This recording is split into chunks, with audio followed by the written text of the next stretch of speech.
Big clay crocks. Remember those clay crocks you saw? Yes. So we would put clay crocks in the trench there, and flowing through there would be nice cold water. Huh. And that would cool off your cream and your milk.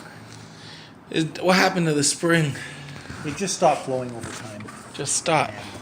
Well, when the spring was working there was no houses around us. Uh-huh. Now there's subdivisions everywhere.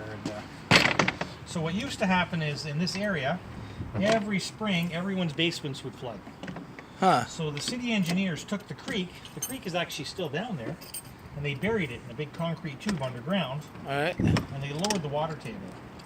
And that way, come spring, their basements didn't flood anymore. Huh. So this used to be a flowing creek right here. Where that hole is, where the... Now, which way did you come from? I came in this way. Did you come from that direction or this direction? Today I came this way, Okay. but I know this way Yeah. as well. So if you walk, see the fence on the other side of the road? Yeah? If you just sort of walk to the edge of the grass and look down, you can see how deep down the creek is. Because this creek actually comes above ground out there. Where? Like on the other side of the road? Yeah, yeah. Oh, you mean like if I kind of where the train goes, along where the train is, Yeah, or? yeah. Yeah, if you just walk across the road and just across that field, you'll see where the creek is. All right. And same thing, if you go the other way, you can see where the creek is, because you can hear the water going down from the pond. From the pond. Yeah. So this was the creekway right here. Yep.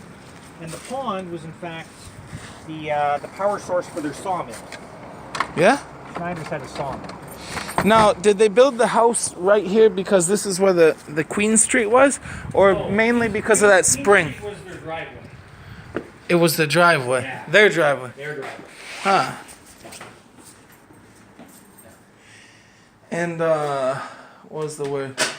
I'm willing to bet that they built the house there because the spring was here. Because of the spring, right? And also the fact that the pond was there and it was going to be the power source for their sawmill. This was a good spot for their sawmill. I'm guessing that's why the house was built here. We don't have any exact answers. They would drink from that water? That was They their would drink source right of out of the water? spring house, yeah. Oh, good. And in 1856 is when they put the well in. Does Ontario have a lot of springs, like in flatland? Yeah, yeah, they're pretty common. Oh, that's good. If you're lucky enough to have one on your property. Not everyone is. Yeah, the seller, if they know they have one of those, it's an added Yeah. benefit to seller. Yeah.